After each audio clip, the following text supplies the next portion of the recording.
PlayerUnknown's Battlegrounds has been out on PC ever since March of 2017. It soon came onto the Xbox in December of 2017, and then on February 2018 we got it for the PUBG Mobile, and then December 2018 we finally got it for PS4. Needless to say, there's a lot of tips and tricks out there for PUBG to help you become a better player. So here are my top 10 tips and tricks to help you guys improve in your gameplay. Now these tips and tricks are something you probably heard, but some of them you probably forgot about. So please hit that like button, subscribe if you're new around here, and might as well hit that notification bell. It is greatly appreciated. And again, thank you all for 500 subscribers. It truly does mean a lot to me. Anyway, I love you all. Have a great rest of your day, and let's get this started. Alright, so coming in at number 1, let's talk about throwables. In a game of PUBG on console at the moment, there are 4 types of throwables. We have the concussion grenades, we have the smoke grenades, the frag grenades, and the Molotov. Let's talk about the concussion grenades first. The concussion grenades is probably the least popular one out of the 4 throwables, but it still has its benefits. The concussion grenades will immobilize your opponent and, alter their hearing and stuff for their headset. And a fully good concussion grenade to an opponent, 9 times out of 10 you will probably kill them before they could kill you, unless they have a lucky headshot hit spraying while they're blind. Now the smoke grenades is probably the second most popular out of the throwables. It is good for team-based games and for maneuvering out of harm's way and everything like that. The frag grenades is probably the most popular out of the 4 throwables, because if someone is taking cover, you just throw a grenade and it's an insta-kill no matter if they have a level 3 gear or not. Now the Molotov is good for people who are camping in houses and people in the corner, and if you just want to burn them to hell. And it's also good for a good ritual. Take a look at this clip. Shout out to you, Plow.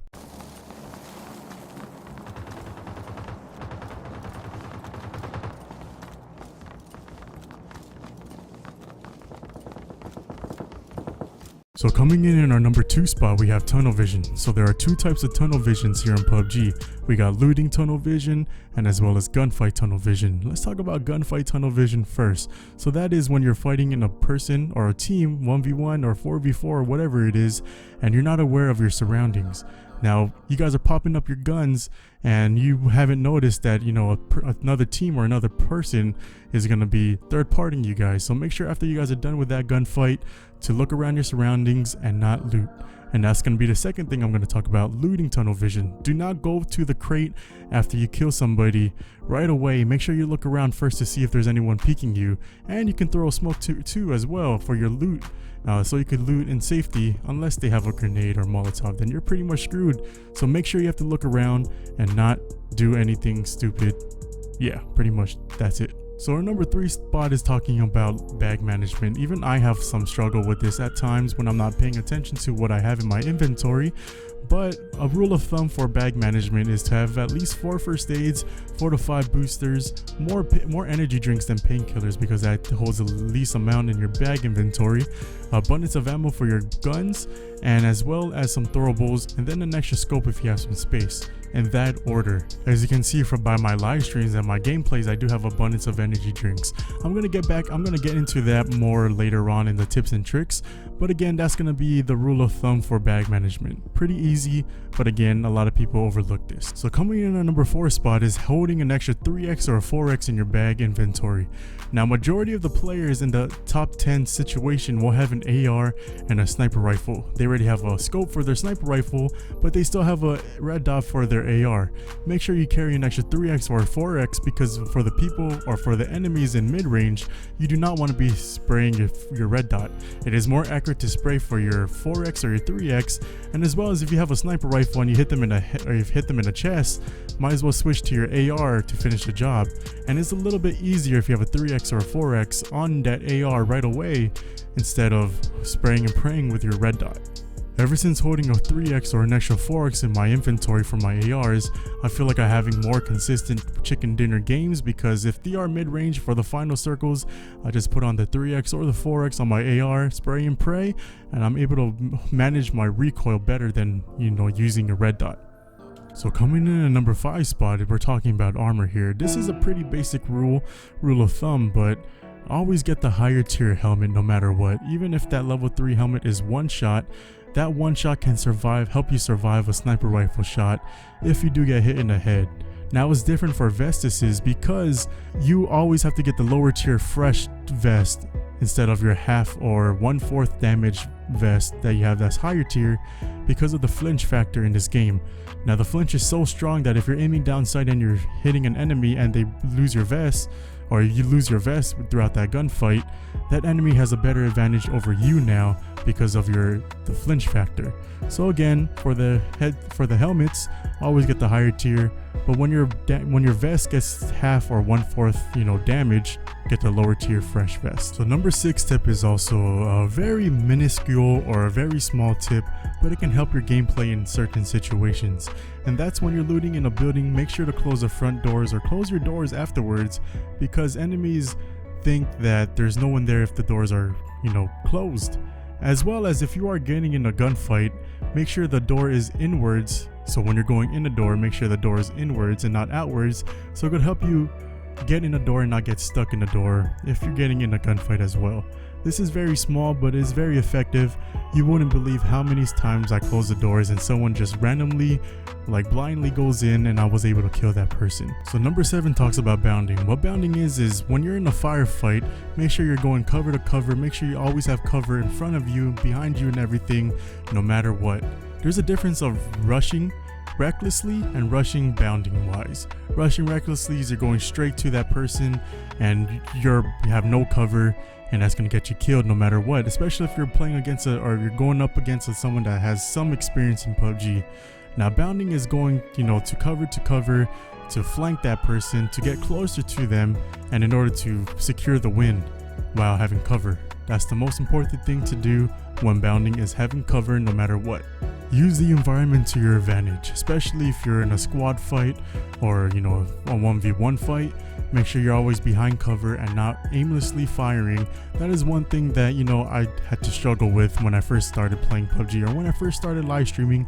I was too much of a rusher to the point that I would rush straight ahead and have no cover at all. I would win the fights, but there would be smarter plays than to just run straight ahead and gun them down. Alright, so for tip number 8, I'm gonna have my man Plow explain this thoroughly for how to cut the pie properly. So sit back and relax and let Plow do everything else. Alright, this is going to be cutting the pie here. So what we're going to show is how to effectively enter a room, breach a room, going around corners and so forth. So Brent, I'm going to have you stand right here where I'm at. So visually, what you're going to see is when you're cutting the pie, it's exactly what it sounds like. You're going to look at a big piece of pie. And when you're going around corners, you want to take a slice of a pie each time. When you're coming around a corner, I'll send you the clips here on this, Brent. You're going to take a little slice of the pie each time you keep going around a corner. And what you'll end up seeing is just a little bit of my body each time. So I'm effectively doing it right now. Brent can't see me yet, but you'll start seeing me a little bit here. Keep coming in, and you see how I'm inching and I'm turning as I'm doing it. So what I'm doing every time I take a side step, I'm effectively taking one slice of the pie away. And when you take one slice of a pie away, starting from the opposite corner that you're coming in, here, come on over here, Brent. So this is what it looks like. Stand behind me. So this is what it looks like, the pie corner when we're coming in. So as I'm standing right here, I can see almost straight along this right wall here. So I know that's clear here. So I'm slowly moving over this way, and as I do this, I'm taking a slice of the pie, and every time I take a slice of the pie, I'm effectively clearing that area. So as of right here, I'm stopped. I'm still not exposed to that whole wall where Brent was just standing, and I've already cleared 3/4 of the room. So as I keep going, I'm still cutting the pie, still cutting the pie, still cutting the pie, and boom. So now, even when I got all the way to here, I don't know if you can see me or not, Brent. Probably not. I cannot, no. So, right there, can you still see me? Oh, no. Yeah. I can't see you at all. I'm lighting you up right now. I'm cutting the pie, and like I said, I've got an angle on you, and you do not have an angle on me. I don't know if you can see me or not, Brent. Probably not. So, right there, can you still see me? No, I can't see you at all. Yeah. See how I'm lighting you up right now, because I'm cutting the pie, and like I said, I've got an angle on you, and you do not have an angle on me. Coming in at number 9, always stay fully boosted no matter what. If you guys see my live streams or all the good games that I have, you notice that I'm fully boosted from beginning to end of the match that I'm in. Now, not only does being boosted help you get a speed boost, but it also help you heal some of the damage that the enemy has been giving you. But not a lot of people know this tips and tricks as well. Being fully boosted helps you control the recoil. Now, I'm not saying it helps with the recoil of your gun, it just helps you control the gun that much better. Now, if you've seen all my double-digit kills, my 22 bomb that I had the other day, I'm always fully boosted. Even if I'm like 95% boosted, I will use another energy drink if I have the time. And that is because there's a significant help with the recoil management if you are fully boosted. If you don't believe me, land somewhere very safe, get a gun, get some boosts, shoot that gun without being boosted and try to control the recoil, and then be fully boosted and try to shoot that same gun controlling the recoil. I promise you guys will see a difference. If you guys do see a difference, hit that like button. It is greatly appreciated. So coming in at our number 10 spot for today's video is to observe other YouTubers / streamers who you think is better than yourself. Now, for example, if you're a PUBG console player, you can watch Learn, Dr. Disrespect, Danitz, Shroud, Choco Taco, all those beast PC players, but there is a significant difference for PUBG console and PUBG PC, whether it comes for the aiming, the frame rates and everything. It is better to watch someone who is in the same console as you. So for example, I watch a lot of Harvey's GG, a lot of Big Red Cliffy, Militia, Dastro, Mr. Heglitch. I watch all those high tier Slayer PUBG console players, and I implement a little piece of every single one of them to my own gameplay. For example, every one of them that I listed is a Slayer. Everyone is an aggressive player. All of them could get double-digit kills. Majority of them got 20 kills in PUBG console, but all of them have a different approach when they do rush into an enemy. It's very minuscule or very minimal that you can see the difference, but there is a difference in how they do things. And now if you implement your favorite streamer, your favorite YouTuber into your own gameplay, and you copy their playstyle and put a hint of your own, then I guarantee you guys will see an improvement on your game, and then you will have seen improvement on your chicken dinners, on your kill count and everything like that. And finally, for tip number 11, yes, a hidden tip here on the top 10 tips and tricks, is to always have fun with the game. The moment you see yourself raging on the game, your performance level is going to go down. You're not going to have fun anymore. And the most important thing about this game is to have fun.